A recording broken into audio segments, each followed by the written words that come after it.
Gentlemen and ladies, it's my pleasure to announce that Smooth Sack Summer is officially upon us. When you're playing in the summer sun, make sure you're groomed from pubes to bum. Thanks to our friends at Manscaped, you can make this season your smoothest yet. The Performance Package 5.0 Ultra is the ultimate bundle to keep your boys downstairs cool while looking hot. Join the 10 million men worldwide who trust Manscaped with our exclusive offer. Get 20% off plus free shipping when you go to manscaped.com and use the code Bourbon Hunters. Summertime and the trimming is easy.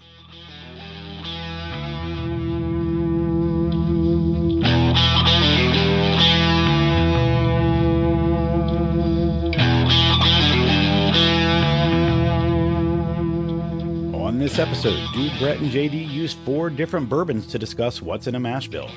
Find out what we drank and what we thought on this episode of The Bourbon Hunters. Have you thought about supporting our podcast? Head on over to our website at www.bourbonhunters.com where you can by picking up one of our Kinsey drams or ordering from our partners over at Manscaped. Thank you for taking time out of your day to join us on our hunt for great bourbon. Reward yourself and sit back, grab a pour, kick up your feet, and enjoy.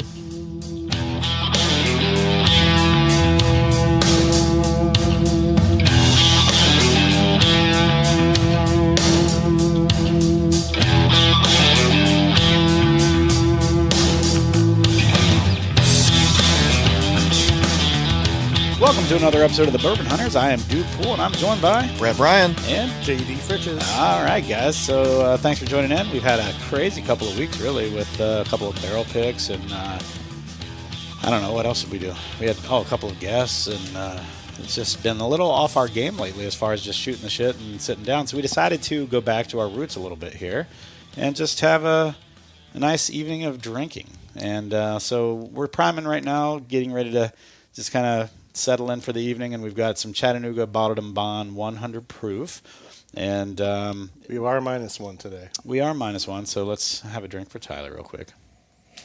Sounds like he's getting all moved into the new home, though. Things are going well. That's not bad at all. That's pretty good. Ooh. That has a really nice finish to it. Oh, chocolatey. Agreed. Wow. Chocolatey. So let me ask you A this. little toffee maybe, too. Yeah, Like, absolutely. Have you ever had this before? Yeah. Before this bottle? No. So I wonder, are their bottles always different? Are the 100 proofs always this same mash bill mixture? I have another version of their Bottled and Bond, and it's actually full of toasted finish. Okay, stuff. so they do some different, experimenting and do some different releases. some of their experimental stuff looks amazing, but I know because we did an interview. You can only get it in their their bottle shop. Yeah. They have a standard shelf for 100 proof Bottled and Bond, right? No, I don't think so. Are you sure? They have a 91 proofer. But I thought and they then they have a had a bottle- 111 proof cask. Oh, that's what I think. I think that's what I'm thinking of, is the 111 These are all two. They have 2 releases each year. They have a fall and spring. of the Bottled and And Bond. they're different, yes. Okay. All right. This is very good. Yeah, this is tasty. This is one of those that people pass up in the store because it doesn't have that Buffalo Trace name or whatever associated with it, but this is very good. But a year down the road, somebody has it, and you try it, and you're like, I wish I picked that Yeah, one up. absolutely. That's I have kinda, a backup for this, too. Then I don't feel bad drinking more of it. Yeah, no, I agree with you on that point, Brett. I think I've seen this in our stores, and I think the fact is I have a couple of bottles here, and I also have a Bourbon Enthusiast pick that was outstanding. I mean, it was so good, and we had them on the show, and then we started doing other brands and other things like that, and I just haven't gotten back to this. And this is revitalizing my love of Chattanooga whiskey, because I was enjoying it before I stopped drinking it, but I just got into so many other things. This is really, really good. And I don't remember if it was their master taster or owner, or maybe the gentleman was both. He was one of the owners, but he was also, I think, the master distiller. He was very interesting to speak to, very friendly. I enjoyed having him on the show. He was very good. He was very knowledgeable too, which is what I like. I always like when they bring some of their nerdery to us. Oh yeah, because you and I like to, I think, geek out a little bit. Oh, absolutely. And so I think that is very helpful for me. If I'm going to have someone on the show, I don't want them to just talk about. I mean, I want to know the history and how they got into it and all that stuff. I want all that information, but I want as much detail. Like when Greg Metz, Oh yeah, Greg Metz was on the show. Holy cow! that was such a fun. Like he was really cool, down to earth, but then also. I think the thing that made it is he was just talking about the process, and he was talking about, he's the one where I'd never heard that before, is that he would proof stuff down to 40 proof while they're doing their tastings, because that makes the what do you call it? Imperfections? That's the kind of the word, basically. But the imperfections, they stand out. Okay. Impurities. That's impurities. That's a good. Tim Pearson. That's his name. So yeah, he was on. He was really, really, I think, a really good guest, and he talked a lot about just the different things behind, Chattanooga whiskey, their experimental stuff, all the stuff they were doing and having fun, and even the trouble I think it was that they had to start their distillery where it was, because didn't they have to go through a lot to get their distillery in the town that they are currently in or something?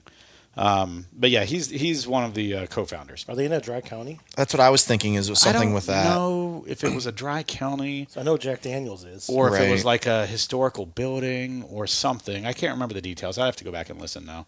And it's actually, if you are interested in that episode, it's all the way back to episode 54. Oh wow, that's 2020. It was 2021. 21. February though, very early in February. Didn't you do an episode with Aaron Chepernick too back then? Yeah, but that was, I think that was even before this. He was one of our earlier episodes, actually. He's a wild guy. Well, right before Chattanooga Whiskey, we had Buzzard's Roost, Jason Bronner. Yeah, he was on there. That was episode 53. And then, what was it? We had Aaron Chepernick was episode 41. He was one of our early episodes. And Greg Metz was episode 39. And that leads us into next week, where we have Colby and Ashley Frey from Frey Ranch. Yeah, Frey Ranch is going to be on. I'm pretty excited about that. Mm-hmm. Same. That's actually on my son's birthday that we're doing the interview. The 3rd? Yeah. Monday? So, nice. And luckily, my company moved our big meeting that's normally on the first Monday of every month. They moved it to Tuesday that week, so I don't have to worry about rushing home or anything. So this nose is really good. Yeah, this nose is outstanding. So let's just talk about this real quick.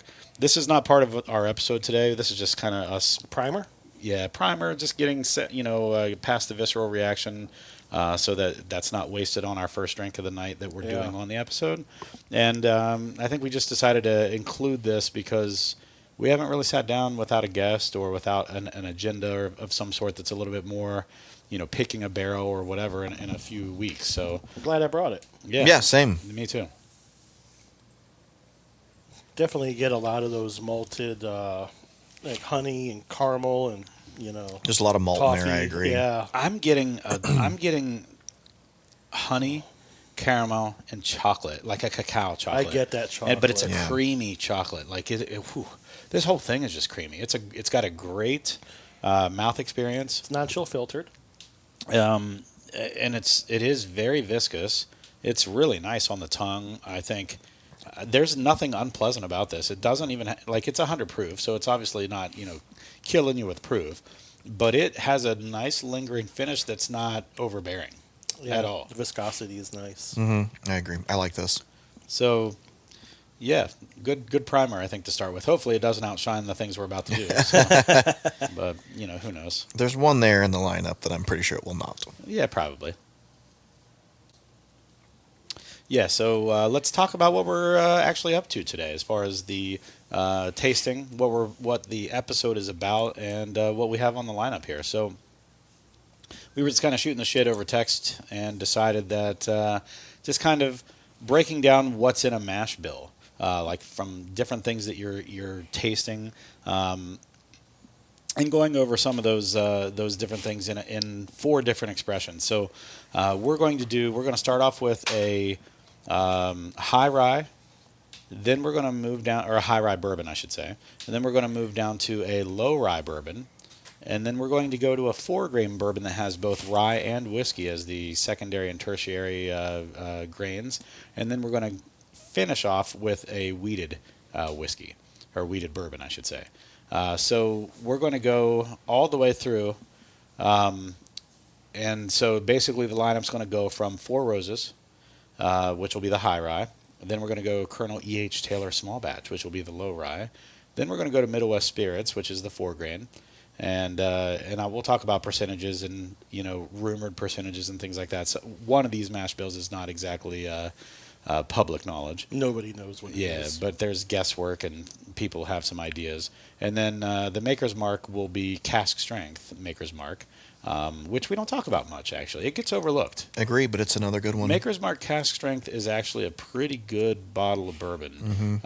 If you're into higher proof stuff, you're not into all the fancy, private select Maker's Marks and all that stuff, Maker's Mark cask strength is pretty dang good. I'm going to derail real quick. Yeah, JD, did you dunk that bottle yourself? No, I did not. The wax on that thing. Look at the one compared to full Dude. They slam call dunk. them a slam dunk, and I found it on the shelf. Yeah, I didn't. But I just didn't know if it was a found it shelfer. on the shelf. Yeah, They're- I almost wouldn't open that thing, man. I think 1 out of every 1,000 get dunked like that. Okay. Well, they're not allowed to cover anything that has anything to do with the actual legalese. Oh, gotcha. So if you try to do it yourself and it goes too far down, they will not let you take it. So because people try that. Now there's stories. I think it was Rudra has told stories about Maker's Mark. They used to let you dip whatever the hell you wanted in their red wax. Yeah, someone was I've saying they seen like hats, dunked a fucking hat. Yeah, hats and different things. People would take mugs and stuff like that there. a mug would be My cool. favorite Yeah. are Well, they seen- sell the mugs like that, or they Yeah. sell the Glencairns like the Yeah, you without the dunk stem. the bottom of the Glencairn. Yeah. in the Well, wax they and- sell pre-dunked ones, and I think they give you some pre-dunked ones when you go for a tasting. Okay. At least I have one for some reason. I don't know why I have it, to be honest, because I didn't buy it. All right, so I think we all agree that if you get a chance to buy the Chattanooga Bottled and Bond, I don't know if it's Don't ever sleep on available. it. Yeah, I don't know if it's ever available in Ohio, but it sounds like they play around a little bit with the different, ways that can be done. I found these that got back up too. I got these in Indiana. Okay. And then Okay. the other one my wife picked up on the way back from Nashville. Yeah. All right. Yeah, these are good. And to be honest, I've never had a Chattanooga whiskey that I haven't liked. I would agree I mean, with to that. be fair, and for us to really not talk about it as much as we don't talk about it, it's a good distillery. And I don't know if Tim's still there. We haven't talked to them in a while. I assume he still is, but he was a great guest. He was really knowledgeable, really fun to have on the show. Honestly, if you get a chance, go back. I think, what did I say? It was episode 54. I Yes. think so. Yes. Yeah, so listen to that. Then episode 53, which was another one right before that was really good. But if you get a chance, go listen to that one. Jason Bronner was 53, I think. And then go back and listen to Greg Metz from Old Elk, and then go back to listen to Aaron Chepnick from Smoke Wagon. Those are some really good guests that we were able to pull during COVID, which was really surprising to me. But I think people were just desperate to get their content out because no one was able to visit their distilleries. So we've got a Banks wannabe in the room with us I right see now. that. Yeah. And he is just cashed out on his doggy bed, and he's just hanging out with us. No barking, no chewing of wires tonight. Yeah. Hopefully. Let's not jinx it, but Was it yet? as of right now, I did replace the wire from that other one. It's all fixed. So, all right. So let's start this off. So we're going to start off with Four Roses, and this is a barrel strength Four Roses, but their barrel strengths are generally not super crazy.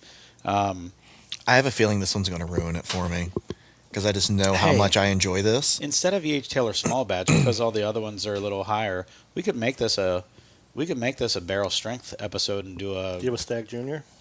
That we matched no, with but one. I've got E.H. Taylor barrel proof, We can do that. and then I've got a Middle West Spirits barrel strength. So yeah, we can do that. and then that I way should have brought everything's- the 8-year. Oh, you Oh, I didn't bring didn't- the 8 year, son of a bitch. It's not barrel strength though. Well, actually, yeah, it is, isn't Yeah, it? it Never is. mind. No. It's It was, 132 proof. Yeah, Is it's it that ridiculous. much? Yeah, Yes. but it did not taste like it. No, it did Damn, was not. so But good. mine's open. Did you open it? Oh yeah. You've enjoying it so far? The one pour and a half that I had of it. Yeah. That better be yours. I was like, that was. Was I right? I was not pour. paying attention. I'm drinking this for the evening pour. Thank you, sir. Man, look at the collar on that. Yeah, color. God, It that doesn't was have a 2 collar. pours Man, that's in one. Appalachia. What do you I want know, from me? I know. I'm right there from you. Oh, This is an OBSK. OBSK.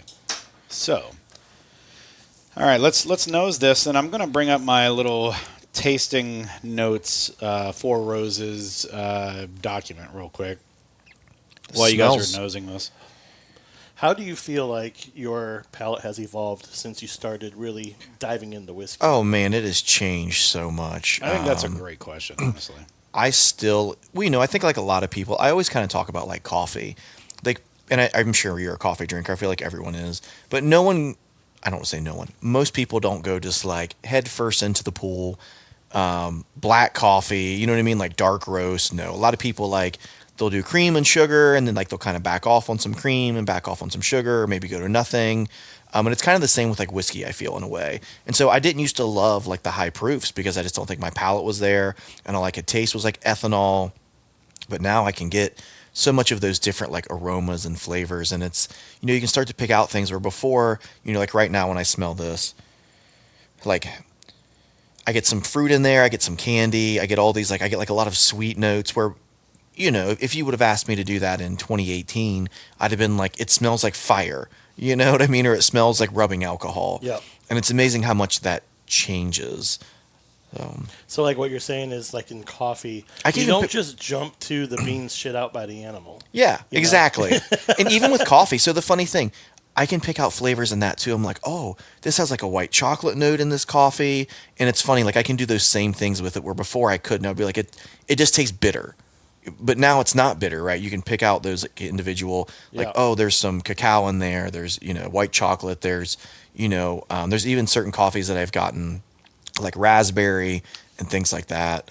Well, I think this is a great bourbon to have that discussion over because they have their 10 recipes. They're about to have another, what? 10? Another 10? Another 10, right? Yeah.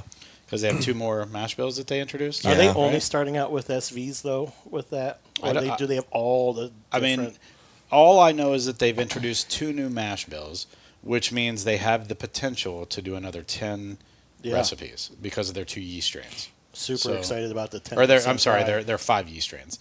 So, but back to your original question, I think that this is the perfect bourbon to talk about how your taste and your palate has changed. Because if you've ever done a Four Roses that's not just a shelfer, everyone, for the most part, I think, really gravitates to the single barrel OBSVs. Right? When you're first starting out, that single barrel OBSV, it's a shelfer, but it's a single barrel. It's like you're getting something from the distillery. I mean, you are, but it's like you're getting a club pick almost. the 100 proofer one. It's 100 proof. It's not a barrel strength, but when those first started coming out, barrel strength wasn't all the fad. You know, it wasn't Yeah. all the rage at the time. So OBSV is the recipe that is basically their delicate fruit. So it's not super forward as far as like spice and all those types of things. And it is, you know, OB, which means it is the high rye mash bill. So it does have a little bit of spice probably finish to it. But the yeast strain is that, you know, delicate fruit, which is what I think a lot of people really love from Four Roses. But I think the more you get into Four Roses, like what we're drinking right now, it's an OBSK. This is probably my favorite mash bill now. Oh, really? Yeah, because it's a slight spice with a high rye, so you get. I feel like it kind of amplifies that spice flavor, and you get, I think, a lot of really great stuff. You're getting the high rye mash bill, so you're already getting that, you know, mash bill that I think goes along. It's probably the more popular of the mash bills for the most part. I know a lot of people really like the OEs, but I feel like the OBs are probably the more popular mash bills. And then, you know, then it kind of divides off with all those different yeast strains. And with the OBSK, that is that slight spice with the high rye, which already has usually a spice. You know, I just, for whatever reason, I think that's become now my favorite mash bill or my favorite combination. And that's how my palate has changed. I really liked and I still, don't get me wrong, I still do like this, but I really gravitated at the beginning toward the heavy caramel, heavy vanilla, you know, not crazy spice on the baking spice or not a ton of ethanol or not a huge long finish. I really liked it, you know, air quotes, smooth, you know? Yeah. Or balanced or whatever you want to call it. I didn't like that long lingering finish when I first started.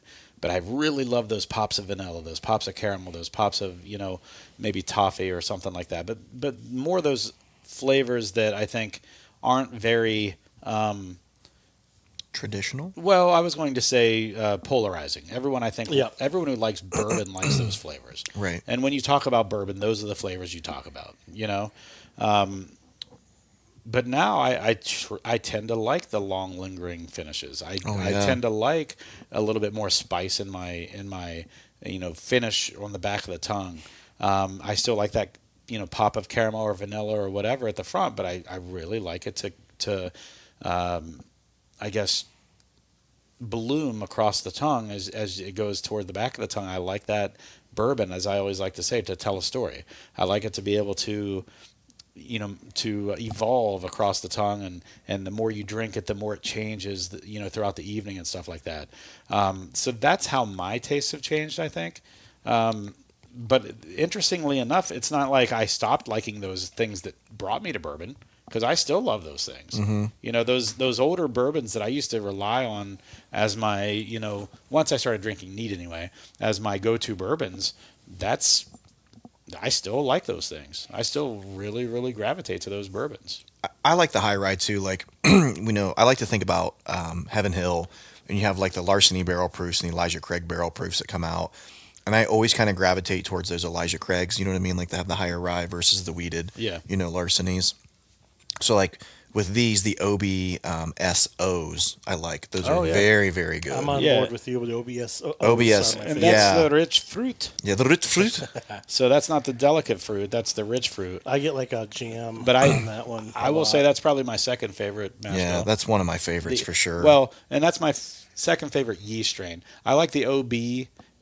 I like the OESK. I like the OBSO and the OESO. yeah, both of the OESO as well is very good. And it's interesting. And one of the things we talk about with mash bill is, corn, rye, barley, or corn, wheat, barley, or corn, wheat, rye, barley, whatever. What always gets lost in translation, and if you go to any of the distilleries and do a tour, they never, maybe they do it Four Roses because we haven't done a tour there yet. It's true, we haven't. But they don't talk about the yeast strain. Mm-hmm. And I feel like the yeast strain is probably one of the most important parts to the outcome of the final flavor. It's one of the most guarded secrets for sure. Right, and that's the other thing. They don't talk about it, and it's kind of funny because it is their most guarded secret. They could still keep it a guarded secret and say, hey, this is the most important. This is why our bourbon tastes different than everyone else's because of the yeast strain. And it's the reason why that Pappy's is not Pappy's anymore. Stitzel-Weller's yeast strain is lost. And at least as far as we know, Diageo has it or owns it. We don't know if they've never done anything with it. And Makers almost had it, from what I hear. I don't know that story. You've mentioned that twice now. I don't know that story. I just know that Stitzel-Weller was bought by Diageo. That yeast strain was never used again, from what I understand. And to everyone's knowledge, it's lost. That yeast strain has been lost. Some like Bob guy lost it somewhere. Yeah, so Bob in Japan somewhere lost it. And so, that's why there's a huge push for, that cutoff from when Diageo became Buffalo Trace. Or not Diageo, sorry. The Stitzel-Weller Pappy's became Buffalo Trace. There's that cutoff that anything before, when it was still Stitzel-Weller, is highly sought after and fetches a huge, huge price on the secondary. And that's the reason why. It's because that yeast strain will never be found. I mean, as far as we know, it'll never be used again. So you'll never be able to get that original Stitzel-Weller Pappy flavor exactly, because the yeast strain's different now. And so the yeast strain, again, I feel like that is the most untalked about, influencer of the taste of a bourbon. Everyone always says on their, what do they say? We've all been on the tour. What do they say the biggest influence on the taste of the bourbon is? Yeah, it's the yeast. No, but what do they say in the tour? They don't say yeast. Oh. Oh, the water, limestone water. No, that is not what they say. They say 60% of the flavor comes from the barrel. Oh. Yep. They all say that, and that's bullshit. I think it's complete bullshit, or they would all taste the same. They would all taste the same, and they don't. I think obviously the mash bill makes a huge difference. You can tell when it's a higher malted barley content. you can tell when it's rye versus wheat. Wheat's a little bit smoother or a little bit softer is probably the better word. A wheated bourbon's a little softer than a rye, bourbon. 4-grain has a little bit more complexity, but still that softness. You've got, and we're about to go through all these, so I'm probably letting the cat out of the bag here, but Meow. right? But again, that yeast strain is that thing that they don't talk about because they don't want people to know. That's the protected thing, and it wouldn't be so protected if it wasn't that important. Well, remember at Jim Beam Tour when they were like, he took it home with him every single day in that canister? Yeah. For that. That was a great tour. But that's what I mean. That's my point. They wouldn't do that with the mash bill. If the mash bill was that important, they wouldn't publish what the mash bill was. Because anyone could just say, oh, it's 68% this, 22%. Anyone could then replicate it. If it was, if the yeast strain wasn't that important, anyone could replicate it. Right. Now, obviously, there's been some experimental things done with, the location of the maturation, where they put it in a rick house, what floor, what geographic location, what altitude, things like that have, shown that they do affect the outcome of the final taste. However, and I think that Hardin's Creek is a great example of that, 3 different locations, 3 different outcomes, but they were aged the same time, distilled the same time, all that kind of stuff, and then sent off to 3 different places to mature. But so there are things that show that there are multiple things that affect the outcome of the flavor. But I think that thing that no one talks about, I mean, some people do, obviously, but it's not the thing everyone talks about. They don't talk about the yeast strain. They just don't talk about it because that's the thing that's protected. No one knows what everyone else's yeast strain is because they keep it in a vault. At Maker's Mark, it's in a vault. And they have like multiple versions of it in case one of them goes bad. Then they have an alarm system on that vault so that if it drops below a certain or goes above a certain temperature, they get alarmed and they can do some stuff. And I think they even have an off-site location where they keep some as well. Well, that's like Coca-Cola. Like the recipe for it is locked in a guarded safe. It's not copyrighted because then they'd have to make everyone know what it is. Yeah, and there's only like 2 people that have the like combination to where the recipe is. Yeah, I don't know that part, but I do know that it's not like patented or copyrighted or whatever the one is that would require them to give the recipe because they don't want anyone to know what the recipe is. Right. I got a little chocolate on this too. I don't know if there's like let's get into this. What did we say the malt was on this one? Because I feel like I'm getting some malty 5%. notes. That's it? Yeah. Man, for some reason, like just on that one sip, I just got like a malted. I get like a potpourri on the nose. Oh, I don't like potpourri. Don't say that. I get bubble gum. Oh, yeah, I get like a bubblegum potpourri actually. Oh no. No, I'm kidding. No, I definitely give. It's floral, but not potpourri. I get some spice on the nose. I get some spice on the finish. Some like baking spice. Cinnamon. Yeah. It's like a mixture of, I'd say almost like a baking spice and a cinnamon and a, I don't know. There's just a lot of stuff happening. This is a really complex pour for me, and I feel like a lot of the OBSKs that I have from Four Roses are that way, and I think that's why I like it. Yeah, cinnamon baking spice for sure. Yeah. Right. That one sip, I just had some like malty notes. I don't know. No, you might. I mean, you might have some leftover Chattanooga in your teeth somewhere. Maybe. You jar it loose. Maybe it was that like malted milk ball I ate on the way over. I don't know. That's probably what it is. Kidding. You like Whoppers too? Oh yeah, who doesn't like Whoppers? From Burger King or the actual candy? No, The candy. I know. I was trying to. They come that like little like weird like milk carton that you like open up. Yeah. I do not like. I should try them now that I am into bourbon. Yeah, you might like them. Because I'd never liked them growing up, but I haven't tried them in forever. It's been 30 years probably. I'm going to kind of Probably segue more off that than a little 30 years. bit. JD, last Halloween we did a bourbon and candy episode. It was so much fun. It was. It was so much So fun. stupid. But that's what made it fun. No, Is it was so It was stupid. great. We had Skittles. That was terrible. Oh, Skittles no. pairs with Well, there nothing. were certain colors nothing. of Skittles that worked. Remember, That's true. there were a couple colors of Skittles that worked. And maybe then, Skittles and rye. I what we could did- maybe see what did some we of do? that. Reese's cup Oh, Reese's cups and like and was it Russell's or did we do something? M&Ms, peanut M&Ms. I think. Yes. We paired up some bourbons with some. All the chocolatey things That went sounds very fun. well. It was a It great was actually a time. pretty good. Jason good was episode. with us, I think. Yeah, right? Jason was with us. Yeah. And we had a good time with that one. That was just. I think it was just the three. Three of us. Yeah, we got to do that again this Halloween. Yeah, we should make that a Tradition, every yeah. Halloween. Yeah. That was cool. We could have done that with Easter too. I wonder what a Kit Kat with some wafer would do. Oh, we did Kit do Kats. We did Kit Kats were Kats. fantastic. We did Kit Kat. Okay. The only thing that was bad was one of the Skittles. It Yeah. was It was horrible. like the lime Skittle, the maybe? lemon or the lime or something. Yeah. It was I could see terrible. that. And it just ruined it. It ruined it. It was terrible. And then, the Skittles get in your teeth.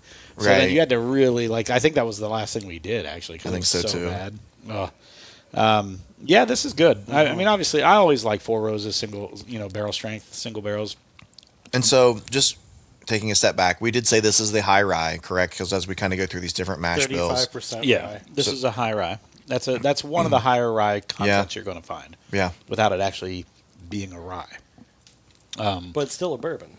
it's still a bourbon, very enjoyable. Right. So let's talk about that real quick. So what does all this mean? So if you see the word bourbon on any bottle out there, that means it's at least 51% corn. So Kentucky straight bourbon whiskey. yeah, so if you see the word bourbon on anything, it means it has to be at least 51% corn. The primary grain on bourbon has to be corn. If it's 49% corn, it cannot be a bourbon. It has to be 50%, over 50%, so 51% or higher. It could be 99% corn. It could be 100% corn. It could still be a bourbon. Yeah, it has to be over 50% corn. That's the biggest thing. So when you hear someone say a rye bourbon, a high rye bourbon, or a low rye bourbon, it's still a bourbon, which means the primary grain is corn. The secondary grain is how they're describing the rye, high rye, low rye, but the word bourbon is in there. So a high rye bourbon or a low rye bourbon means that it's 51% corn at least. It could be 80% corn. But the secondary grain is rye. And when they say high rye or low rye, that's just kind of a, and this is another one of those things like small batch. There's no legislation. Numerical value. Yeah, there's no legislation that says, okay, high rye has to be over 15%. Some people call their high rise 15% rye. Some people call their high rise 35% rye. So it just depends on the company on what they call their high rye versus low rye. Now, there is kind of an industry standard, I think, or at least an industry acceptance or whatever you want to call it of high rye. I think it's got to be over like 15%. Generally speaking, for people to want to call it high rye. I think, what is Wild Turkey? Isn't it only like 18 or something %? And they still call theirs a high rye? Yep. I don't know. I just made that 18% up, but I remember it being something like Want to that. know, like their regular rye whiskey is also like only 60. Who's they? Wild Turkey. It's like 60% or something. It's a low, kind of the same thing but different, right? So you talk about something being you a mean rye their whiskey. rye whiskey. Is a very low rye. Yeah. So there's variations Compared to, say, the like 95.5 of 95.5, which is MGP. the industry Yeah, standard so they for could the be most like part. 62% rye or something. Right, it's lower. Yeah, I think Old Forester's lower as well, and so is Like Peerless, I think, is lower. Peelers. Peelers. Peelers. That's a good brand name. Peelers. Peelers. It'll take your clothes off. Hey. Where'd my shorts go? But yeah, this Peeled is, them right off. but this is a great. We talked about this. I think, Brett, you and I did the bourbon boot sample? camp episode, right?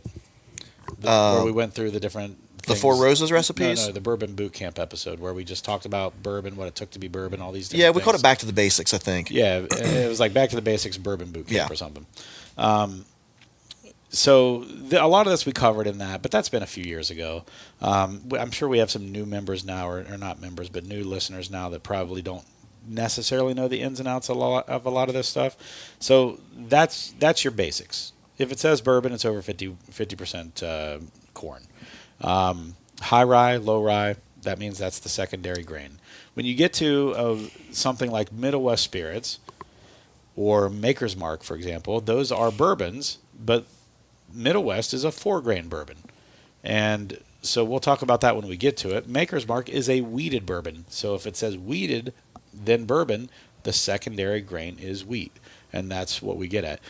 Most of the bourbons out there, most of the whiskeys out there have malted barley as a small portion of it. They usually use that for the kind of like the kickstarting of that fermentation process, like the enzymes and stuff, and it gives the catalyst. It's a catalyst. Yes, nice. Look at you. He's nerding out, man. He's nerding out. Not to confuse anyone, but it does have to go in. Oh, that's what people say right before they confuse people. It's supposed to go into the barrel no more than 125 proof. So, like, I have a Jacob's Pardon that's 99% corn, 1% malted barley. Oh, wow, but really? It's a light whiskey. Okay. It's Because hazmat. Because it goes in above right, 125. Right, Yeah. but that's part of what it takes to be a bourbon. So, Yes. like, you can't barrel things. We only gave you a quick rundown of what it needs to be a bourbon. There's a whole bunch of different things, but one of the things is barrel entry proof can't be above 125. So you can end up with a product that's over 125 because you might have it on a high floor and the water evaporates but the alcohol doesn't, or on a low floor where the alcohol evaporates but the water doesn't. And so there's lots of different ways where the proof will go up or down based on where it's located in the rick house. So again, the entry proof is the big one for whether or not it's considered like a light whiskey versus a bourbon. Now there's other things that can make it a light whiskey too. The mash bill is not as important, but if you had a bourbon mash bill and you put it in the barrel at over 125 proof, it's not a bourbon. If you had a mash bill that matches the bourbon mash bill, but you don't put it in a new oak container, then it's not a bourbon. So those are different things that happen. If you take a bourbon, you age it, you do everything you can to make it a bourbon. You put it in at under 125 into the barrel at under 125 proof. It's over 51% corn. It's in a new oak barrel, and then you take that after 5 years of aging and place it in a second barrel that's not a new oak barrel, like a finished barrel, like a wine barrel. Well, anyone, but a wine barrel or anything, then it's not bourbon anymore. And that's a point of contention for a lot of different companies.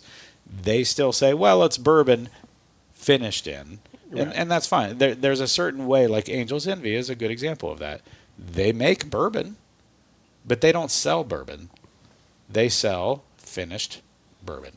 So it's bourbon finished in port casks, right? Yeah. So that is not technically bourbon anymore. Now, was the originating product bourbon? Yes, it was, until they put it in that second barrel that was not a new oak barrel. So that is a finished bourbon. That's the way you can get around still calling it a bourbon, is you have to put the word finished in front of it. It's a finished bourbon. And so technically not still a bourbon. So like the TTB or whatever it's called, is that what it is? TTB? The national place, like the you have to register all that stuff. I think it's Sounds right. Yeah, it sounds right. Anyway, correct me if I'm wrong. That you won't be able to say that it's technically a bourbon. It has to be a finished bourbon or a bourbon finished in or whatever. So, But if you take the bourbon in a barrel, put it in another brand new charred oak barrel, it just becomes a double oaked, and that's a bourbon. that's still a bourbon. Or like a toasted. So, like, for Right. example, so the next question is, you gave the example of Angel's Envy, finished in a non-new oak barrel. That's no longer technically a bourbon legally. People still call it bourbon, and that's fine, whatever. But then you take Woodford Reserve, for example.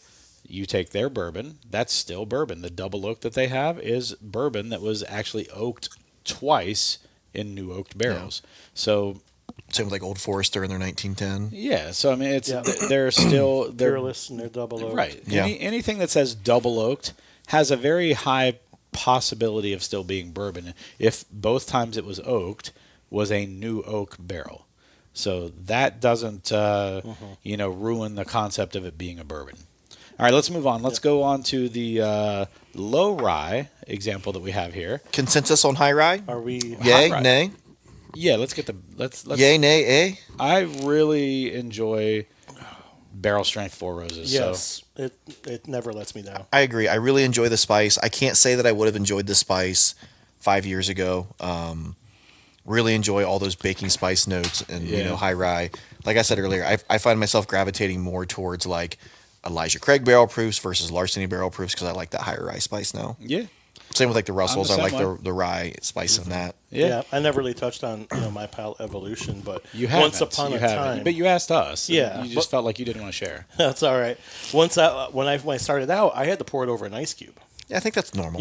and I would drink it. When I first over- started out, I poured it over ice cube, and then finished it with ginger ale. Okay. And then I chased the Blantons like an idiot. And we all did. Everyone did. I told you the story. Everything the first was blends Buffalo I got, Trace. right? Yeah. So I was like in the ghetto of Ohio, Columbus or whatever, Ohio. I was like literally in the ghetto.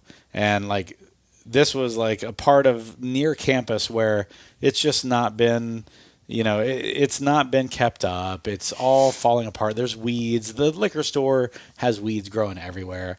I go and I get my, in line to get my bottle of blends. Not in line, actually, because there was no line. It just, OHLQ said that they had a bottle there, or had blends there. So I go there, and they're like, no, we don't have anything. It's not, nothing here. I'm like, I think you're lying. So I go back out into my car, and I just wait. And so I see this guy walk in. And I saw a whole bunch of people walk in, but most people walked out with non-bourbon-y type stuff. And then a guy walks out, and he's got a box that is in the shape of like a small box like you'd think for blends. And so I open up my door, and I'm like, hey, what do you got there? He goes, blends? I'm like, cool, thank you. So I open up my door, go back in. They're like, no, we don't have any. I'm like, you just sold one.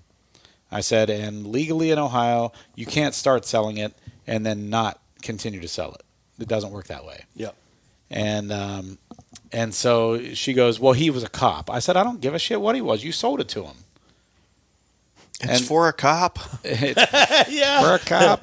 Burger for a Can I get cop? a liter of cola? Let's get a large. And so I hear a voice from behind the door. Like there was a back room, and I hear a voice from the back room. Just give him one. And like, because I was getting. You weren't gonna leave. I was not, and I was getting irritated. I'm like, don't pull this nonsense with me. I said, once you start selling it, you can't not sell it. Right. And so I got my first bottle of blends, and I'd never had it before, hence my first bottle. And I was so pumped, and I'd never had it, so I had no idea if it was good or bad, and I'd never tasted it before either. So like I was so excited. Tyler was on the podcast at the time, and he was the other guy. He was at the time the main guy besides me. And so I texted him. I'm like, hey, I got a bottle of blends. He's like, oh, what letter did you get? And I didn't know what the fuck that meant. I didn't know there was letters on the horsey tops. I just thought, okay, I don't know. So I looked at the bottle, and I see H from Warehouse H. I'm like, I got H. He's like, huh? I'm like, it says H right on the bottle. He's like, what? And I'm like, it says H right. So I sent him a picture. He's like, no. He's like, the horse top. What's the one time Tyler knew more than me about something in bourbon. That was the day where I decided I'm going to pass him up on knowledge because this is embarrassing. And so, yeah, I don't remember what I now still don't remember what my first horsey top letter was. I don't know either. But I've got the complete collection now. It's up over my shelf up there, and I did the whole The stave. Yeah, You sent them in the Buffalo Trace? I did not. What I did is I bought the stave ahead of time, and because I wanted to put them in as I got them. Oh, okay. That's And cool. so I until I completed it, I was sitting there. It was taunting me, letting me know that it wasn't completed and stuff. So I didn't do the send it into Buffalo Trace. But for those of you listening, if you don't know what we're talking about, if you complete your horsey top journey and you get the whole word of blends, you can take those tops, send them to Buffalo Trace. They will put them in a stave for you and send them back to you. That is a true thing. They do that. You can also drive down and just buy all the tops. Yeah, but that's I know. I'm kidding. They do sell the horsey top stoppers at whatever letters you want, but Yeah. that's cheating. I know. I agree. That's truly cheating. Collect them all. They're like Pokemon. Yeah, that's like going to the Pokemon store and just having them sitting out in display and buying them. I don't know if that's even a thing. I don't know. But so next thing we're gonna do is E.H. Taylor barrel proof. So let's get into that. All right. So as I mentioned, we're gonna get into E.H. Taylor barrel strength or barrel proof. Sorry. And I'm fine with JD pours on this. So a little backstory on this one. I went with Jason while I was unemployed to Oklahoma City. And we were doing... Thank you, sir. Jesus Holy Christ. shit. He wasn't messing around with me. The rest of them are going to be small pours. This might come home with me. That's fine. Take it. Do you care? No, I think thought we that's offered gonna it to you last time. I don't remember it, but I tried to find one online and I can't find it. I'm talking. Sorry, go ahead. No, it's fine. So I went to Oklahoma City with Jason. We went to do an interview with a guy named Derek Poor, who has arguably the largest whiskey collection in North America. Mostly Scotch. But for coming to do the interview, they gave me a bottle of E.H. Taylor Barrel Proof. That's a pretty cool. That is a very cool Yeah, gift. it was. It was really nice. Party favor. Did Could you imagine having such a collection where you're like, Did you get any of it in the glass? Yeah. you're like, here's your party favor. And then you E.H. dip Taylor the glass It's- in the bottle? It's KFC. Finger licking good. Apparently. So E.H. Taylor. Oh my god. Low rye. This is kind of unfair. Oh my god. Have you ever had E.H. Taylor Barrel Proof? A batch 9, but it's been a minute. I think it just But moved in I your just- pants, by the it way, moved, JD. It moved north, and it was Spree Candies. So, as Oh, everyone crap. who listens to the show, I don't not share my bourbon. I don't care. This is a unicorn to some degree. Yeah. It's very hard to find a barrel proof without paying some ridiculous amount of money for it. A lot of E.H. Taylors outside of the small batch and single barrel are very, very expensive. And even those are very, very expensive. You can get single barrel and I'll send that to a friend to make him jealous. you can get single barrel and small batch in Ohio if you're really on your game about being in the right place in the right time. To get anything other than that, you have to basically win the lottery in Ohio. They literally have a lottery for some of their stuff. But anyway, this is barrel proof. According to legend, this is the Buffalo Trace Mashbill number 1. And this is the low rye version of their mash bill. Now, of this mash bill, what all do we make with this? So, mash bill number 2 is where Blanton's comes from. Mm-hmm. And I think Rock Hill Farms. Rock Hill Farms, Almatuli, I believe, and arguably the first distillation of all of the Bowman Brothers stuff. Yes. Comes from Mashbill 2 as well in Virginia. Now they go and I think second distill it in a pot still, from my understanding. Yeah. So again, none of this is 100% confirmed, but allegedly E.H. Taylor is their low rye mash bill. There are some So Stag Junior, yeah, Eagle Rare. and there are some rumored mash bills. This is rumored to be over 80% corn, and over around 10 rye. Under 10%, yeah. Yeah, something like that. And then we did the Four Roses, which is, I didn't talk about mash bill on that, but 60% corn, 35% rye, 5% malted barley. E.H. Taylor is supposed to be over 80% corn, allegedly. And then under 10 on both of the others. Right. Which would mean it has to be over 80% Well, corn. their set mash bill too with Blanton's. I think the rye on that's rumored to be between 11 and 14% for a high rye. and for a high rye. And that's my point. There's no industry standard on what it takes to be a low or high rye. All right, so let's go ahead and nose this. We already know that JD got Smarties. JD, No, Spree Sweet Tarts. JD is sorry. already at half mast, so That's why let's I'm get sitting up. him. Let's get him to full mast here. Let's nose this. You got some Smarties, or no? Sorry, you got Sweet Tarts. Sweet Tarts. What else? What do you guys get? Now, while he's thinking about this, as we go lower with the rye content, supposedly you should get less and less spice. Now, you might be, these are all barrel strengths so far, so you might get a little bit of an ethanol finish on these, but you shouldn't get the same amount of spice on these, according to, what most people say. I've still had some lower rye finishes that have a little bit of a spicy, or not finishes, mash bills that have had a little bit of a spicy finish, but what do you guys get nose-wise? You We get got apple butter too.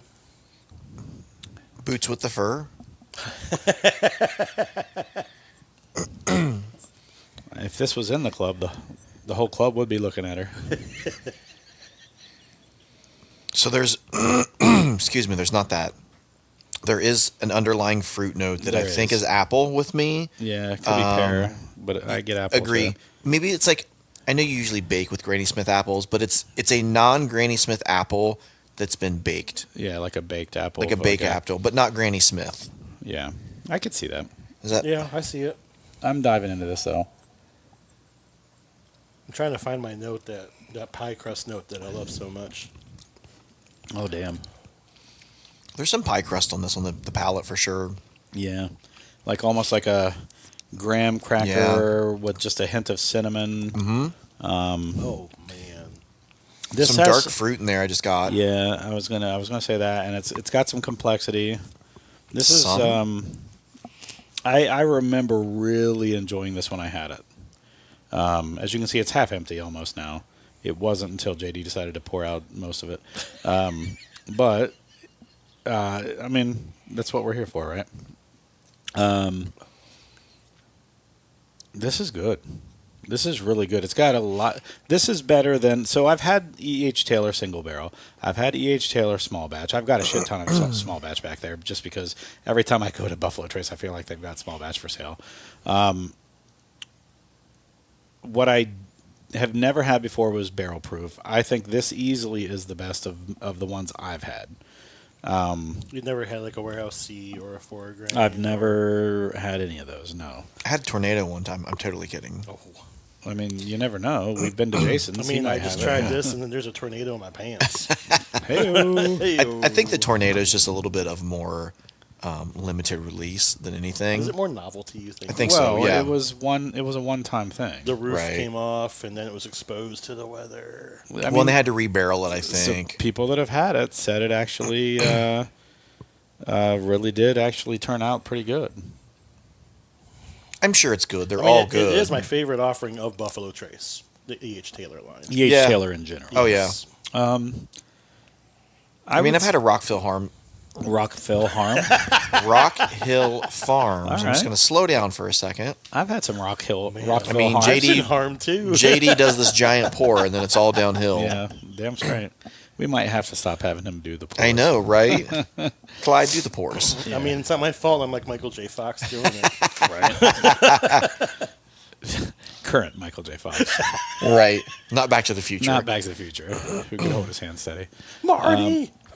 So this is really good. I agree. I think a little bit back, and I think consistency-wise, I do not like so far the ones I've had, E.H. Taylor single barrels. I would agree with you. But I love the small batch. It's pretty consistent, and it's really good. It's right up my alley. I will never pay the price for a single barrel again. No. But I paid secondary. I've never.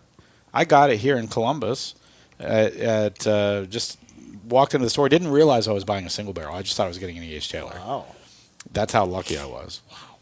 And Trade value is awesome. I just it was at a time when again I thought my horsey top letter was age, and I was just getting things that I was like, oh, this looks neat, or I knew the name E.H. Taylor. I just didn't know there was a single barrel. I had no idea. I had previously already had a small batch. I was picking up another one, and then I got it home and I was like, oh, this is different, single barrel. Oh, cool. But that was back in like 2018, 2019. But yeah, had this not been given to me, I would have never had a barrel proof. When would I have ever had a chance to get a barrel proof? I mean, unless I won the lottery in Ohio, I'm not going to pay some ridiculous amount of money for it on secondary, even though everything's telling me I probably should. I mean, I think right now they're going for $400. I would not pay Damn. $400 for this. I wouldn't. But I will say this is better than cellar aged Maker's Mark, Never had it. which is $500. So, so maybe, and that's MSRP. Like, maybe it is worth it. Who knows? This is good. I'm getting like a cherry on it now. Like cherry pie is what I would Yeah, it's say. more. Yeah. Yeah, I agree. It's more like pie. It's It's like the warm apple It's pie. like that sweet cherry compote type of thing. American pie. That's why I said warm apple pie. Yeah. No, it's like a cherry compote type of pie type of filling Yeah, versus like for a me. baked cherry pie. Yeah. Yeah. I mean, who eats a raw cherry pie? Let's Last be time honest. I had but, that you know, I mean, compote flavor was when we did the President's Choice. that was Yeah. really good. That was good. That was. I'm really glad good. that we picked one we were up. able to get that. Yeah. Wow, that was a great day. It was an unexpected. I was expecting like maybe a 117. That was Yeah, such a yeah, nice. same. Fucking Barb was just like, hey, She's like, guys, you've earned my respect. you're going to drink these and not flip them. Right. And so far, mine's open. I sold mine. Did you? No, I didn't fucking sell it. I know. I didn't have any online resources to wouldn't sell even- if I you wouldn't wanted. even know how to sell it if I'd you be wanted like, to. how do So I do I was this? talking to Lorenzo. Yeah. And he'd be down to do a podcast, and he'll bring a pre-fire 18-year Elijah Craig. And we can probably do Wow. a current 18-year Elijah Craig with it. That's Yeah. cool. And then he's also going I've got to bring like a KOK. single barrel. I've got 18-year single barrel. KOK from 2022. And I was thinking we could call it "You're Not Gonna Find These" episode. Yeah. I mean, anytime we do an episode with Jason, we haven't. Yeah. I'm not going to find these episodes. But yeah, it'd be fun to do a pre-fire to a current. Yeah. So what do you guys like? I was gonna say, what do you guys think of high rye versus low rye? Well, I mean, to be fair, They're different. I know. they're two different things. Agree. I really enjoy my Four Roses. I really do. This E.H. Taylor, is outstanding. It is. I do wish it had a little spice to it. Well, you're missing it because it's low rye. I know. That's what I'm saying. I would never turn this away. No, and I'm not it's going to so sit good. here and say that, oh, I think the Four Roses is better than this. I'm not saying that, but I did wouldn't really be enjoy the offended if you spice. said that. I really enjoyed the spice of the Four You know, Roses. it's funny, the comparison between like E.H. Taylor Small Batch and Eagle Rare, the disillusion of it being 10 years old, I kind of get some of that spice on there that shouldn't be there. Yeah. You're probably getting that from the oak, a little extra Right. oak, and Some also like tannins. Yeah, tannins. it's probably giving you a little bit of that. It can some of those things I feel like can give you a false sense of spice when you're really getting oak or tobacco or something from the age. But this is so. I'm going to say that they're two different products. You know, both great in their own way. But I'm not too far behind you on that, Brett, in the sense that I think that if you were to blind these, I wouldn't be surprised if the Four Roses could potentially outperform. Now, but here's the funny thing. What's the barrel proof Colonel E.H. Taylor MSRP for? I don't know. Less than 100. $79.99. What does, Really? What Yes. does Four Roses MSRP for? Like 109, 110. $100. At the distillery, which Yeah. means it's probably $100 I just everywhere got else. one here in Ohio for $99.99. Right. I tell you what, man. So, The Mother's well, Day but release. hold on. So that's my point is, you're telling me that you think maybe Four Roses might be a little more in your wheelhouse, and it's a $20 more bottle at MSRP, but secondary. Colonel yeah. E.H. Taylor barrel proof is going to blow it out of the water. Yep. You know, But that goes back to just kind of lore and Buffalo Trace. and Four Roses. one's Buffalo Yeah. Trace. Buffalo That's my Trace point. is just any Buffalo opportunity I Trace. have to get a Four Roses I barrel never strength, pass it up. unless it's an F. Right. You If don't, it's an F- you don't like the minty, the I don't. herbal. I'll be honest. Double mint Yeah. gum. Anytime I will pass up on an It's F. growing on me, but it's my least favorite of the Yes, yeast I'm strains. with you. Yeah. It's my least favorite. I of the yeast do strains. like the double mint gum. Sometimes like that gives you a clean, fresh kind of feel. Yeah. But it's my least favorite of the yeast strains. I might be able to do it like in a mixed like cocktail type Yeah, thing. I mean, I could drink it neat. You know me. I Yeah. can drink it neat. But it's my least favorite of that. Ooh, a mojito with the F. That's what I was thinking That'd too. be interesting. So my point is, Colonel E.H. Taylor barrel proof is going to fetch more on the secondary, but the MSRP is $79. Please don't flip it. Enjoy it. But my point is that Four Roses is priced at around $100, and we've got two people in this room at least who think we could easily be swayed that Four Roses is better than E.H. Taylor barrel I could proof. too with the spice. Right. So again, different strokes for different folks, right? Mm-hmm. So, Long strokes. well, you truly had some strokes after you opened up the E.H. Taylor. I mean, there were some strokes happening. There was I'm a sucker for candy, and when I got that sweet Yeah, tart but- note, I was like, and again, you're not wrong if you like E.H. Taylor Absolutely not. legitimately It's a like it better. Great bottle. And you're not wrong if you like Four Roses better. And in fact, that's why it's so crazy to see all these people just going nuts over Buffalo Trace products just because it's Buffalo Trace. Have you tried a Four Roses barrel strength OBSK? Yeah, I have. Agree. I mean, honestly, like that. Try it first before you go nuts. And Do then, an OESO if you like low rye stuff. Do Yeah. OESO. Right. Holy crap! So it'd be interesting to do a low rye Four Roses against this Colonel BH2. Yeah. Maybe that's an episode we should do next sometime. Just Yeah. Four Roses versus barrel blind them proof too. Bring them out. Just bring them out EH blind, both of them, and see how they. And do it's just it. like, do you like number one or number two? Let's do that. Buffalo Trace versus Four Roses. Let's do it. Blinded though. Let's do it. Of We the can do Eagle OES. Rare. 2 weeks from now. 2 weeks from now. Let's do it. OESO. 2 weeks from now. Let's do it. All right. So the next thing we've got on our plate is Middle West Spirits. We're going to do a barrel strength of that. I'm gonna save this. You know and what save we're it gonna off to the you know what we're side. gonna do? We're gonna break into our Oh, the pick. we're gonna break into our pick. How many of these do you have left? Out of curiosity. I don't know, 2 maybe. Is this the one that I you think got I have. out of the barrel? This is the one that we No. did the barrel. This pick was our for. very first barrel pick we ever did. Okay. Jude and I as a picked podcast. this. Tyler was not there. Not there. He had his wife gave him the option of sleeping in the basement for a week or getting a COVID test. Oh yeah. So he went and got a COVID test instead of coming to the barrel pick with us. And guess what? The COVID test turned out negative. So he ended up doing it for no reason. Like, obviously hindsight's 2020, but still, like, holy shit. Like, you just missed out on probably one of the best barrel picks I've ever done for a COVID test that turned out negative. Jillian, if you ever doubt or feel like Listen, Tyler hey, doesn't hey. love you, Listen, Jillian's made it up to me plenty of times. It's fine. It's fine. She's made it up to me plenty of times. but you need to know Tyler definitely. Have you had our chooses barrel you pick, JD? once? Okay. So JD's going to pour us out that. Hey, that's different. It was someone called it the Stag Killer. No. That was TSR's pick. I think that was ours. No. It was ours. I know. So TSR, Taste Select Repeat, did. So let's talk about our pick and the impact it has had on the bourbon world.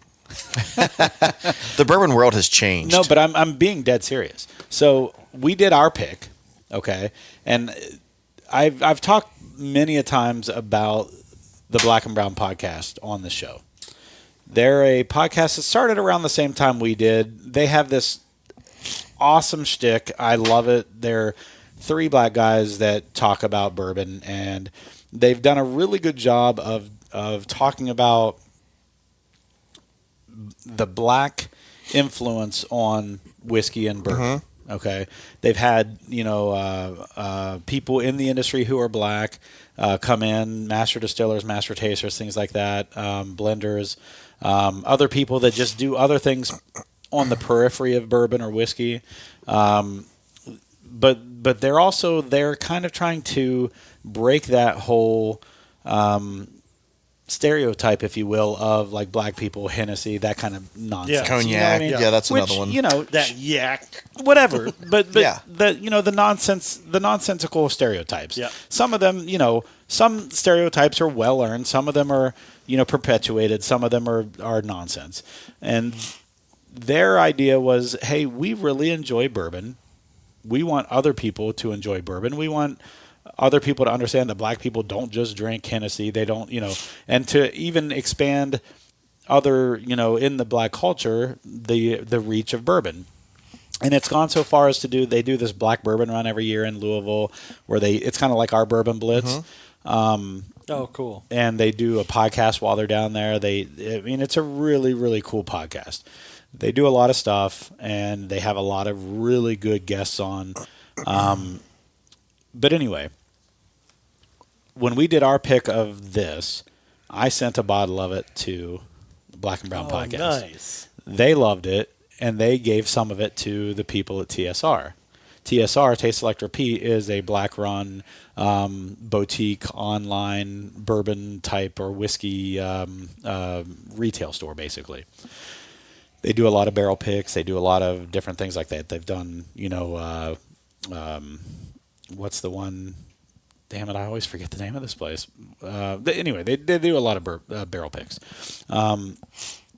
So when they got a taste of this, they reached out to Middle West Spirits and asked them if they could do a pick. Which is pretty cool. Yeah. I mean, I jokingly... Makes me a fanboy, Yeah, for real, of no, like Middle for West. sure, 100%. Middle West, but even Taste Select Repeat, I started following them after that, and they're a great shop. Like if you go, Oh, yeah, there, I they bought always, stuff from them before. I have too.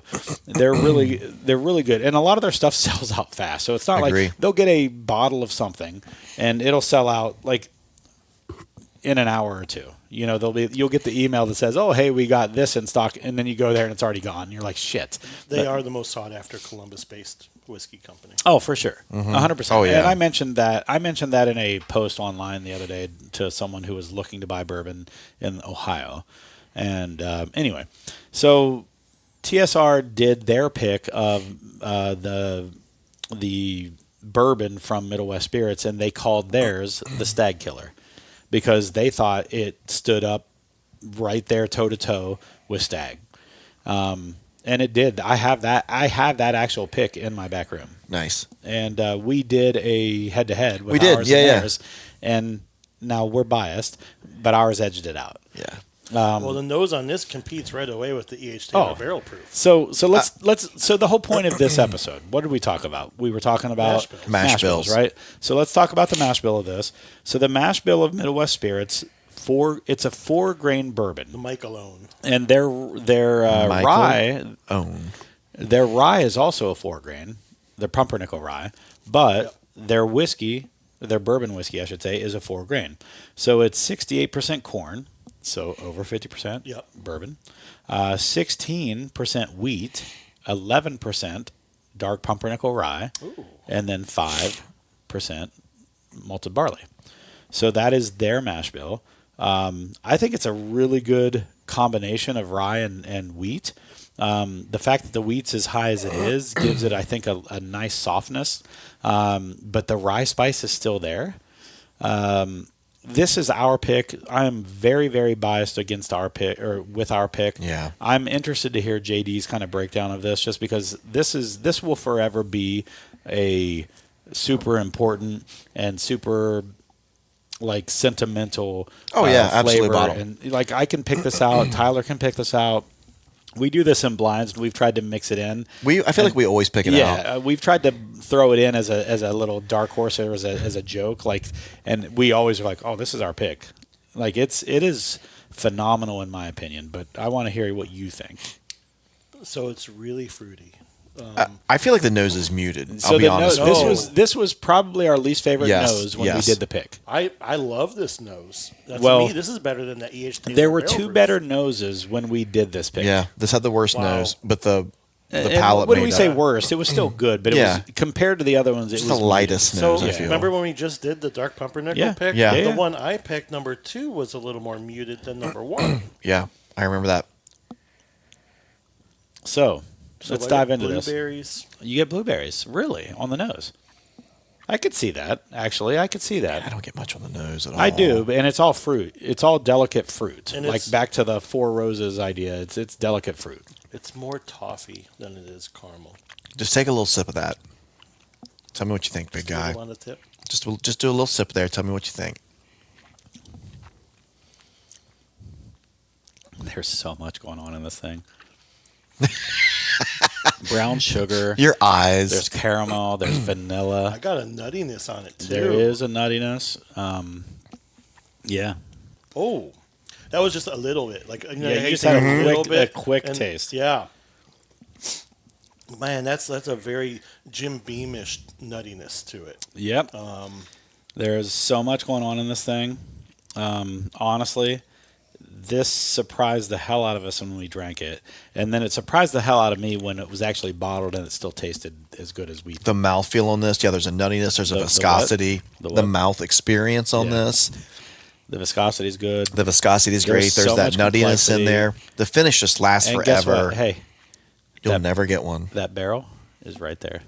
That's the barrel. That's the barrel. Oh man. You can pee in it later if you want. It's only a 30-gallon. It was only a 30-gallon barrel. That was the worst Yeah. part. It was such a short barrel. But I think that's part of the reason the flavor. Partially, yeah. Yeah. But now that they've graduated up to the 50-gallon barrels, they've So you know.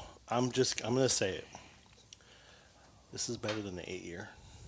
You think so? Wow. No way. Yep.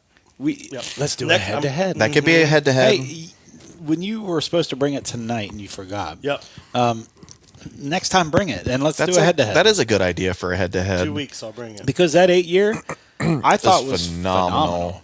And it would be interesting to do it side by side with this, and I do agree. and do a blind. And you just had the 8-year too recently? It could have been what I had before it because Lorenzo and I did 2 Elijah Craig barrel proof private barrels. Yeah. And then the one from Jono's was ridiculous. And then I did this after that, and I feel like it kind of took away from it. So I think when you're tasting whiskey, in my opinion, a lot of it has to do with what you're having before it. Oh yeah. Yeah. Well, food you've had that day, the order in which you drink the bourbons, it makes a huge difference. That's why when we do barrel picks, sometimes I'll say, okay, reverse the order. Do this one first, and then do this one. But anyway, so what do you get on the palate for this? I get so many things. There's so much I that get comes. some sarsaparilla. Sarsaparilla. And you know what? I don't even know what that means. Root beer. Yeah. That's like a Western, like, Okay. give I me could 3 see- sarsaparillas. You know what I mean? Like, I could see that. A little bit of a root beer kind What's of a the hint. what's the guy from, oh, damn it. The Big Lebowski. Dude. No, the commentator from it. The commentator. The guy that's like narrating, sorry. He's like narrating the whole story. There was a narrator to that Yes. Oh my god, I Yes. gotta watch it He's again. like the movie? dude. Yeah, I don't remember that. You know, every guy narrating the Big Lebowski. No. God damn it, I'm gonna Google it. And Was it the then- guy from the original? Was it the bowling alley attendant? No. Was it the guy from He's the? sitting in the bowling Hey, alley narrating. Hey, Elliot. Elliot. The guy from the original Roadhouse. Sam Elliott. Sam Elliott. Is that Yes, who it is? yes, Sam Elliott. Yes, 100%. It is, right? Yes, yeah, After yeah. you said it, I'm like, I think Sam that's what it Elliott, is. Oh, yeah. Okay. Sam Elliott. I just imagine him saying like, "Give me 3 sarsaparillas." I could see him doing that. Yeah. That's funny. Did you know they remade Roadhouse? Yes, I haven't watched Jake it yet. Gyllenhaal. I've Oh, heard. Jake and you know Gyllenhaal? who else is in it? Huh. The Irish MMA fighter. Conor McGregor. Yeah, he's the Huh. bad guy in it. He's the one who played. You remember That the dude will dark do hair? anything for a buck. No, but I heard it was a little awkward because his acting's a little whatever. Right. But like if you look at the original movie, the acting wasn't that great, and most of the characters Oh, in that were no. shitty actors Does too. the blind guitarist still play the blind guitarist? That guy is a real blind guitarist in real life. No, he's fantastic. And he's so good. He plays Yes. steel guitar. He plays slide guitar. He plays so many things. He's so good. Really, really Yeah, talented. Yeah. so good. This is so good. This is the best one of the night so far. Well, and we have to Really? we have to finish with Maker's Mark, which is interesting because it's going to be the lowest proof that we go back down to, and that's not a But bad it's a thing. wheat, so it's going to be very different. But you know what? It will be. I hate when we finish and the last one's like, "Oh, the last one was my favorite." No, So in a you're way, right. You're I right. kind of like No, the I last one guess. not being my favorite. But here's the thing. I think when we're talking about mash bills like we're supposed to be doing tonight, we've run the gamut, and I did this on purpose. I did high rye first, then low rye, then I did a mixture of rye and wheat, and then we're going to finish with wheat. I feel like So the rye slowly went down throughout the evening, then Yeah. got overcome by wheat, and then just wheat, no rye. 4 grains are underrated. I think. Oh, 4 I think grains that's are great. I think 4 grains are great because they get the best of everything if you do it right. yeah. Or for me, maybe like in my personal opinion, like Yeah. I used to shy away from 4 grain, and maybe I just didn't understand 4 grain enough back in the day, or what. Yeah, but I don't know that everyone does 4 grain perfect.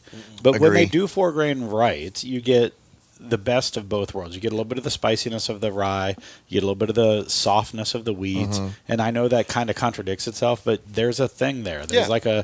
there's a softness and a spiciness. When it has more variables, right? There's Yeah. like different more ratios now that you can have versus 3 different grains. Right, and this, I'll tell you, this everything is highlighted in this one. You've got all of it in this one, in my opinion. I apologize to Greg Metz now, but his 4 grain I didn't really care for. We didn't either. We didn't either, but that wasn't a bourbon. That was a 4 grain wheat whiskey. Okay. because it was in a special I've got release. it back there. They sent the it to 4 us. grain. I have a double wheat too. Yeah, the double wheat. The double wheat's really good. Yes, The double wheat's that really 4 good. grain I just didn't. The 4 grain we didn't like it either, but it wasn't a bourbon. It was a wheat whiskey. And now they got the rye and wheat. They have a cigar cut right now too. I don't know. Okay. If, I, don't know if I you've had do that. like traditionally. I like Old Elk. Oh, we love Their Old wheats Elk. are so That's good. why we were so disappointed with that 4 grain. Yeah. That was one that we thought it tasted kind of like Sprite or something like that. It just didn't have a flavor that we liked. Yeah, there was something off about it for me. But there were 2 things that came out at the same time, and the other one was the double wheat or Double whatever. wheat. And we didn't get that one. We got the 4 grain. And then I went and bought the double wheat, and I was like, holy shit, this is what I wish I would have received. Because they sent some people the double wheat, and they sent some people the 4 grain. We got the 4 Jason grain. got the double wheat. Yeah, I think you did. But then now they have a wheat and rye. They've got a lot of stuff out right now. They've messed around, done a lot of things, cigar blends. I love their Infinity blends. They sent me an Infinity blend one year, and they sent me a whole bottle. And then I went and bought the second Infinity blend myself because I was like, I don't think they're sending me stuff anymore. I haven't really got anything from them in a while. We need to try to have Greg Metz back on. Yeah, absolutely. He was great. He was a great guest, and it's been a few years now. So it'll be nice to have him back on now that we know a little bit more. Now that our palates Yeah. have, Since he's been on, it he'd be kinda more s- apt to do it too. and He see might- like he what's might be. new in their world. Yeah. 1 year, and I know that we can't do it most likely, but 1 year instead of going on the Bourbon Trail, it would be fun to go to Colorado. There's a few Oh, yeah. places out there that you could go to. I think was it 291s out there, aren't they? Yeah. Old Elk and Stranahan's. then Stranahan, and is Tin Cup from there? Yes, and there's another one too, and I can't think. But like yeah. you might have to travel. We might have to drive around a lot, but it would be fun if we could get even if it's Driving just around like Colorado sounds terrible. right. It'd be fun if we could just get even like 5 or 6 of us to Yeah. go on a trip out there and do that. That would be wild. That'd be fun. It would be tough because you're adding airline tickets into Yeah. something we just normally drive, and then you'd have to probably rent a car and whatever else. I'd be down. I love Colorado. It'd be fun to do a 2 for 2 and do like High West and Frey Ranch out west too. Oh, how far was High West? I wonder from, and like I wonder how far that would be if we got once we got out there driving to those. How far that don't would have a be? clue. Even if it's a 12-hour drive. Smoke I'd- wagons there too, so we can do. Well, that's smoke in wagon. Nevada. That's But a yeah, haul. so is Frey Ranch. Right, I But then know. High West is Park City, Utah. Frey Ranch is in Nevada, right? Fallon. Where at? How far from Las Vegas? Because I I'm don't going to know. Las Vegas in 2 weeks. That would be interesting to know. All right, so final Finish thoughts. her off. Final thoughts on this Middle West Spirits. This is Man. our Bourbon Hunters pick from 2021. Yeah, You picked the right one. we appreciate that. Listen, we've got nothing but great feedback on this. Like, I was just talking to Casey Vinings today at Project Lift. He's over there lifting, and he bought one of these Oh, bottles, nice. and he is like, "Oh my god!" He's like, "I wish I would have bought more." That's awesome. And I told him about our old Forester pick, and he's like, "Yeah. Let me know." Yeah, when that's really cool. so. But he's Ready- a big bourbon guy. I didn't realize he was. Yeah. He's a nice dude. Yeah, he's a super nice guy. JD, you want to finish her off for us? What do you think? What's your final, like, where would you rank this in the pantheon of bourbons? Like, no pressure. You're not going to offend So- me if it's not whatever. Honest opinion. So this is better than the Dark Pumpernickel we just did. I agree. I mean, I could mistaken this for a really high-end legacy, release. Yeah. Like, if I was blinded with it, I wouldn't think it's from Columbus, Ohio.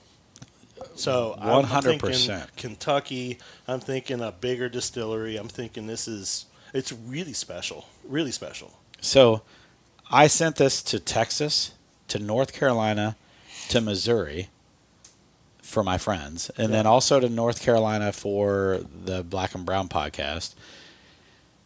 And every single one of them, none of them, well, except for Black and Brown podcast, none of the other ones were true bourbon people. But the one I sent to Missouri, his daughter was marrying a guy who's huge into bourbon. They drank this the week before his wedding. They broke into this. They finished it. Oh, that's awesome, though. And he was like, holy shit, this is so good. Yeah, it's special. And then in Texas, I sent it to my buddy who, he likes whiskey, he likes scotch, he likes all that stuff. He drank it, and he was like, oh, my God, this is so good. And then the guy from North Carolina, this got him, he was a Woodford Reserve double oak guy. And this got him into trying, like he's now texting me all the time. Hey, what do you think about this? What do you think about, like he's really into bourbon now. And then when we sent it up, I told you the story about, we sent it to Black and Brown podcast and they sent it to TSR and that got that. Like, honestly, I'm not kidding. I kind of joke around, but like, I feel like this had an impact on the bourbon world. I think like, it definitely had an impact on low key. But it had an impact on Middle West because you're getting it out there. Yeah. And they're getting a product that Right. everyone's just like, wow. And you know what's cool? So, like, it's really cool that we were able to pick this and we had the opportunity. But it's even, like, more cool that it's in our backyard. Yeah. You know what I mean? Like, it's in our And then backyard. we kind of take that for granted. We do. And I love that they do, like, Those, Ohio farm to bottle. yes. Everything involved is Ohio farm to bottle. I know. love I that. think Even the some of the. barrels. I think some of the rye they have to. I think they Stateside. do. Get outside of Yeah. Ohio, but for the most part, you're right. But Speyside does their barrels. Yeah, and that's in Jackson, which is close to where I grew up. Right. All that's cool. And now everybody there likes us, Kyle. Oh, yeah. Deidre, Well, Sam. they like some of us more than others. Yeah. But You know, and it was nice when I waited in line for the 8-year. Kyle and Ruger that was a both. pretty good. That was a pretty good group of people there waiting. Right? Yeah, it was. And like Kyle came through and was like, "Hey, long time no see," and made a point to like. He didn't have to come up and say hi to me. He didn't have to say shit to me. No, but he did. You know what I mean? And I appreciated They that. appreciate the He people did the that same support thing the when I brand. walked in, too. Yeah. That's So, cool. Pour out some Maker's Mark cast strength. Let's finish her off, bartender. Let's downgrade a little bit, huh? With a legacy Maybe. I distillery. mean, maybe. I think that's a twist, not a. Yeah. Yeah. Yeah. The cast strength is. I would have been there for a minute. Hey, these 4 are fresh right here. JD's about to like rip the threads off of that. I'm like, I think it's a twister, buddy, on a cork. So as he's pouring these out, we went from Thank you. high rye to low rye to 4 grain, which was a mixture of rye and wheat, to now a purely wheated secondary. So we've got 70% corn, 16% wheat, 14%. Oh, is the malted barley that high on this? Yeah. I guess I didn't realize that. Which is honestly, wheated bourbon's already considered a little bit softer, right? You can just drink it, Tiger. Come on. Wheated Well, that was a big pour too. wheated yeah. bourbon's a little bit softer to begin with, right? It's just not as, that's the idea behind it. It's you talk to the old guy from the Bourbon Road. He was the Jim Shannon? no, the other one. Chief. Chief, the big chief. He was the self-proclaimed weeded king of Kentucky, right? Right. That was his moniker. Now he lives in Texas. So now what is he? He was the better part of that show. He was, and that's why that show has fallen off big time since he left. They had a falling out too, which is Does Big Chief do anything now? yeah. He's got this thing called the Whiskey Trip. Can I find that on like Apple Podcasts? Yeah, he's part of Bourbon Life. Okay. So Bourbon Life has their own podcast. He's part of that. They have almost like a syndicate or whatever you want to call it. He's part of the Bourbon Life group. And if you go to Bourbon Life on like Facebook and Instagram and stuff like that, he's part of it. He makes posts. Okay. But he has his own podcast called The Whiskey Trip. It's not just about bourbon. He focuses, I think, primarily on Texas stuff because that's where he lives now. But he does a lot of stuff. And he's a good guy. He actually met us at what was the place in Louisville? Right beside Carter's, Old Carter. The place that got in trouble. Oh, yeah, Justin. Justin's House of Bourbon, yes. So he met us in Justin's House of Bourbon when we had access to do a podcast in the secret room. And they gave us some drinks while we were there and stuff and set us up. But he met us there with his wife. His wife just sat in the corner while we sat and recorded an episode. Oh, cool. And it was while they were doing there was some bourbon meetup in Louisville that weekend. Some industry meetup. I had no idea. We're not really part of the industry. We're just a stupid podcast. And he knows a lot of the people in the industry. So he was over at that then and told us he'd meet us, and he met us and did a podcast. And he's really cool. Like, he loves football. So we were sitting there and talking. We always go in December, right? So that's the weekend of generally the Repeal all that stuff. well, but I'm talking football. Like, that's the the weekend of playoffs and the that. not the playoffs, but the championships of the conferences. So the conference championships are almost always that weekend when we're there. Remember the one weekend we saw it was like Iowa versus Michigan, and then we also saw like USC versus what, I don't know. But we were sitting there and we were talking about Texas, and we were talking about they had just made the decision, I think, to join into the SEC and stuff like that. So like we were just talking about all that kind of stuff, and he was just such a low key guy. He's also former military. He's Coast Guard. But he's also Coast Guard, and he's currently in the Coast Guard. Trina just got home. He's also in the Coast Guard, and he's now a Coast Guard trainer, which is why he had to move to Texas. He was offered a position, a recruiter / trainer, something or other. And but anyway, yeah, Big Chief. He was the show. So I started listening to the Bourbon Road because I was listening to other podcasts to get ideas. And it was Jim Shannon, and it was another guy. It wasn't Big Chief at the time. Early first like 30 episodes. That guy left, moved to Virginia for whatever. I don't know if he's making moonshine or what he's doing. And then, but he was also the color guy for that show too. And then he's on it. Yeah. Then Clyde's like, I'm out of here. Big Chief came, and he made the show even better than it was before. And I haven't listened to it since he left, to be honest.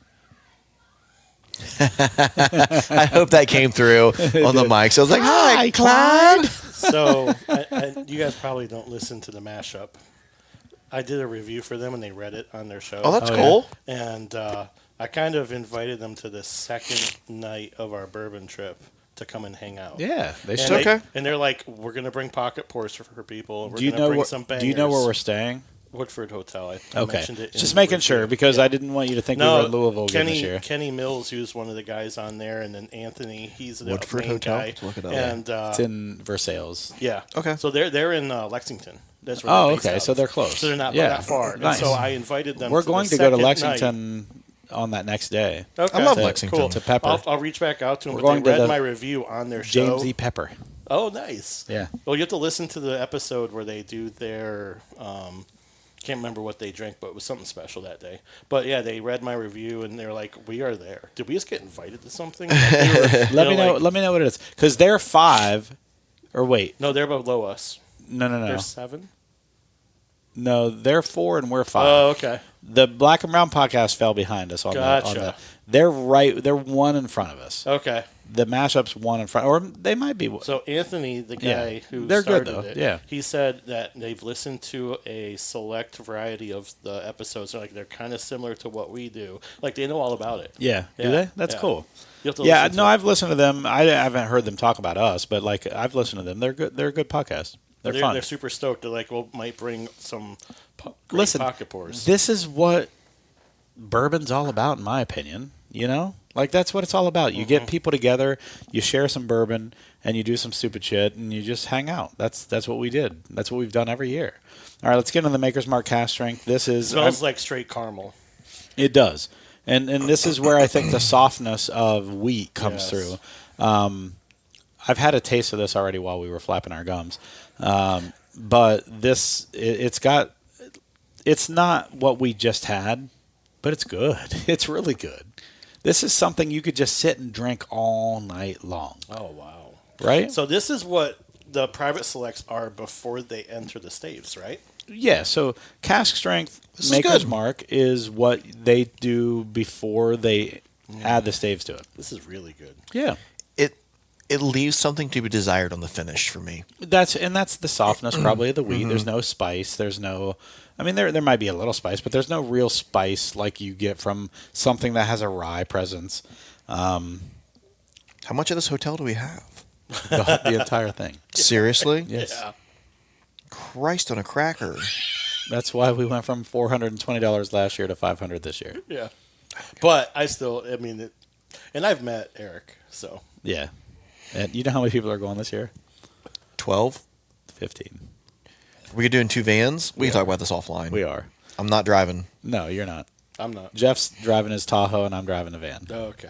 So, and then the second day, once everyone's unpacked, we're all just going in the van. Are all 15 going to fit in the van? Yeah. Okay. It's a 15-seater. Oh, yeah. Shotgun. It goes to 15. But it goes to 15. This year, I'm so fucking pumped. I'm going to have to bring some stand-up mics so that people can, like when we do our bottle kill episode, because I don't have the ability to record 15 fucking Can you people. use the lapels too? Not in combination. No. Like not Okay. like not exactly. It's, I have a stand-up mic if you need I've it. got a couple, like a too. Yeti mic. Oh, that might be better. A Yeti mic, because it does around. Yeah, I have one of those. It Just goes let me know. around town. All right, let's finish off with this Maker's Mark. We're at an hour and a half, and then I want to record a couple video things. So let's get going. Nose, you got you said something about caramel. Anything on the nose for you? There's a booger in my nose. I can't smell anything. I don't smell that at That's all. Peter Griffin. No, this is soft. You can tell from the nose it's soft. It's a floral fruity kind of nose, but it's a soft floral fruity. There's like a nougat. Nougat. That's a Nougat, good. That's a good flavor. I like that. But there's nothing, and I can understand why people really enjoy Maker's Mark. There is nothing that really should, what do you call it? Like offend you offend you from the flavor, from the nose. This is just the nose. for like cask strengths. Like this is easy to find cask strength. And it's it's a only great 108, cask strength. 108.7. It's a great. It checks a lot of the boxes. Yeah. I mean, so if you were going to get into cask strength stuff and you're still kind of new to the game, I would direct someone toward this type of thing because it's softer. It's non-offensive, as you mentioned. There's nothing crazy in the flavors. There's nothing that just really jumps out. That's a better alternative to like Larceny Barrel Proof, where Yeah, overkill. that's another good example. So Larceny Barrel Proof is going to be a higher proof generally. But again, Maker's Mark has always maintained that lower proof point from their barrel selects and or private selects or whatever you want to call it, and then their cask strengths. They've always been lower. Like the most you're going to see is like the one low 11, 12, 1 teens. It's not going to go above 115. I don't think I've ever seen over a 115. Mine's only 109.7. Right. I don't think I've ever seen over 115 anything Maker's Mark. 111, 112, 109. That's about where everything ends up being. This is definitely weeder. It's soft. It's vanilla. It's easy drinking. That's what I mean. For It's being like 108, whatever. this is might like a call it beginner 109. cask strength. Yeah, agree. I always get cowtails on the palate on this. Oh yeah, That's funny. dude. You get the most like ridiculous Right? tasting notes. Does he not? But I enjoy it. I'm not complaining. No, 100%. But it's fucking weird. Like It's like nostalgic. You'll say something like, "Oh yeah," and they're never wrong. Agree. But they're things I would have never thought of myself. My mom used to like boil potpourri in the kitchen, and that's why I got potpourri on the. Dude, my mom Four did the Roses. same, and it would make me nauseous. I would go outside. My Yeah. mom's was actually not bad. My mom used to smoke Marlboro Lights, and that would make me nauseous. Really? Ugh. Yeah, I can see that. And you know what's funny is she used to smoke Marlboro Lights, and my dad did too. And then my dad decided to just stop cold turkey somehow, just stopped. And then my mom continued to smoke, and then eventually I think my dad kind of guilted my mom into stopping. Well, I go home from college and I go to do my laundry. I go down to the basement. That's where our laundry stuff is. I go down to the basement. I load up the washing machine, and I go to open up the Detergent. and I smell at this, and it's fucking cigarette butts and water. Oh. And I'm like, what?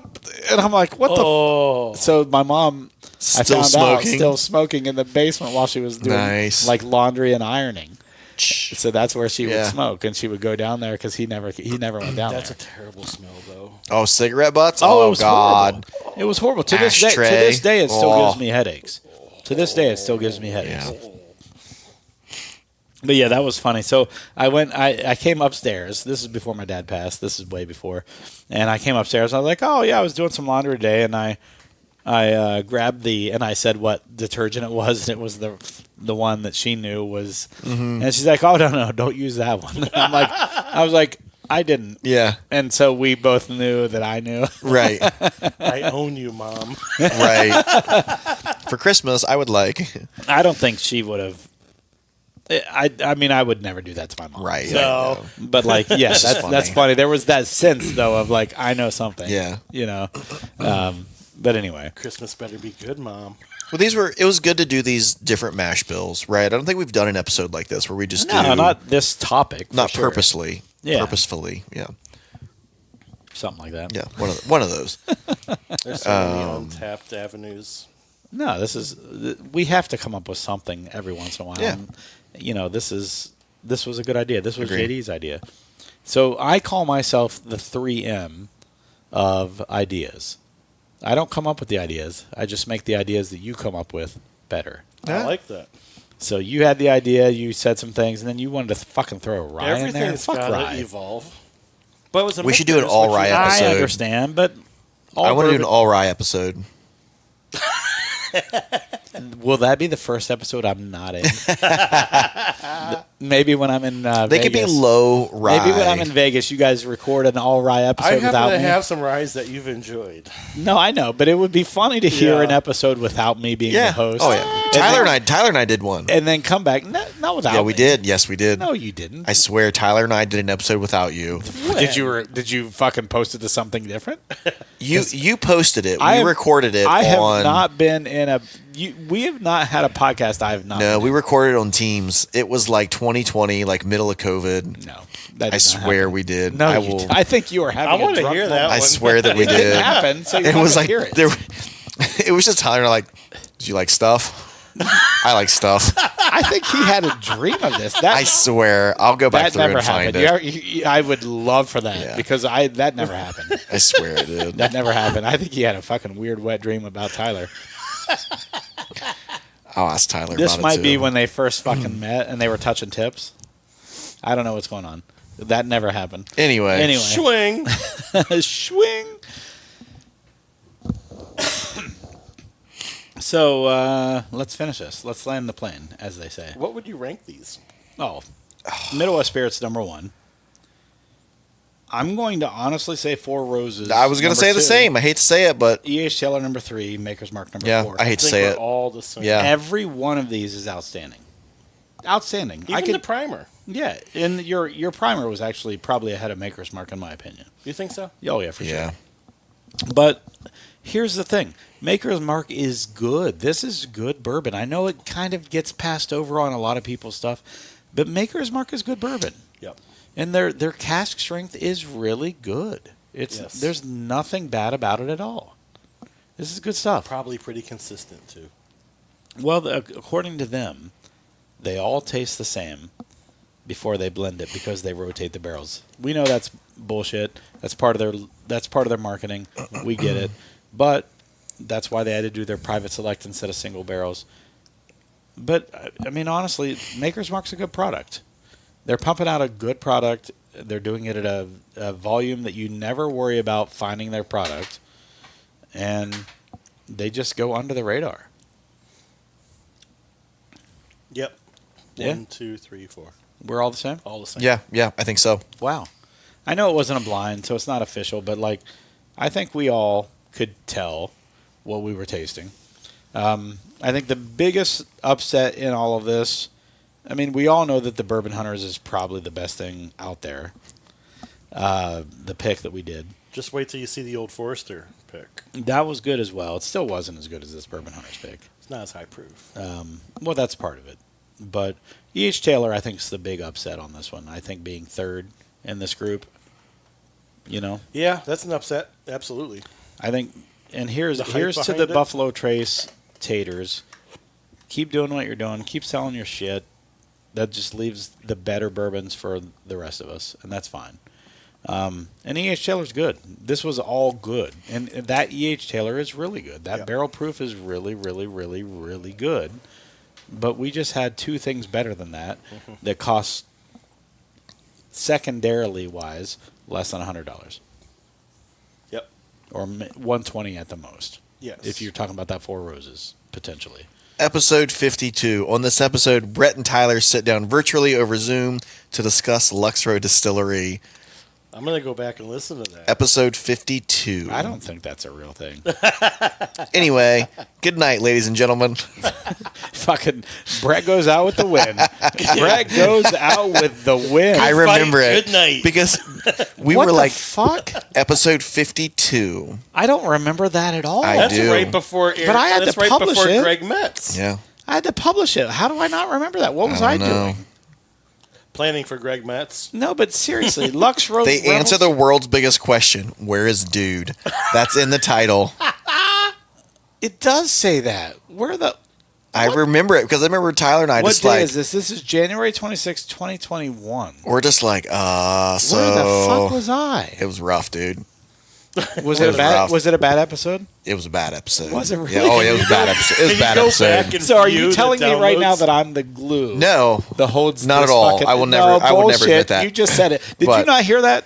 That's what you heard. I'm right? just saying it was a JD, rough. it's JD. Insinuated, yes. It was It a is. rough episode. What? I don't Who led remember it? this at all. Was it Tyler? I let it. Yeah. I don't remember. I feel like I let. I vaguely. I remember had it. to publish it because you Yeah. guys don't have access to everything. No, you 100% published it. But I don't you remember- You sent us a message like, "What the fuck was that, guys?" Was Tyler on his phone? But here's the thing. Probably. We were remote. Here's the thing. Episode 52 was before we even had like more than 100 listeners, so I probably didn't give a shit. That is so funny. I'm going to go back and listen to that. I have to listen to it too. Go back, guys. All right. Here's your assignment. If you're listening right now, go back to episode 52. Listen to the Lux Row Rebel series episode. I think it was rough. I don't remember. I just remember it being rough. And give us some feedback. Let me know, am I the glue that holds this shit together? Or is it better without me? I want to know for sure. I want to know for real. Like Martell, I'm honest- counting on you to create a fake account. Yeah, Martell create a fake account and rip me to shreds. And don't forget 54 with Greg Metz. This was, and you guys made it for an hour. You guys went for a full fucking hour. Well, you know. That's pretty impressive. Because I know that you normally both are like 20-second guys. All right, guys. So real quick, manscaped.com, 20% off plus free shipping using the code Bourbon Hunters. You heard it at the beginning of the episode. Make sure you order. Get your deal on. Father's Day is coming up. Not only Father's Day, but fucking summer. No one wants to wear a hair sweater out to the beach or to the pool or wherever it is that you like to just take your shirt off. No one wants to see that hair sweater. That's nonsense. Shave yourself down. Do what JD does. Get some ball deodorant. Do what Brett does. Trim your back. Trim your chest. Armpit hair. Armpit hair. All that stuff. They've got all the products, guys. All of them. I want you to go to manscaped.com. Help us out. Help us help you. That's what I'm saying. Help us help you. 20% off. Free shipping. Promo code Bourbon Hunters. We'll see you next week when we bring in Frey Ranch. And then the week after, what did we say we were going to do? 8-year Mike Alone versus your first pick, Mike Alone. There were two things that we talked about. Blind. That was one of them, but there were two things we talked about. One of them was that, and another one was another thing. We can probably do them both on the same episode. There were two things. I'll listen to the. Doesn't free shipping make it 30% off? Fucking shut up. I'll listen to the court recording when I do the editing. The court recording. But in 2 weeks we will do both of those things, whatever it is that we talked about. There were two things we talked about. Thanks for joining in, guys. This was an extra long episode, unintentionally. We just got carried away because of how good everything was. You were just jiving. Just jiving. Hey, that's what happens when Tyler's not here. Have a good one, guys. See you next week.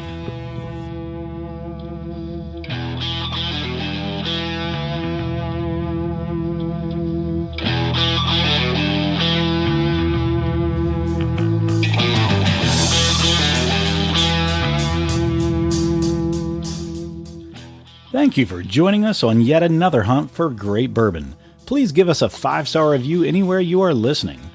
But if you can't, leave some constructive criticism in the review so that we can get better at improving our show.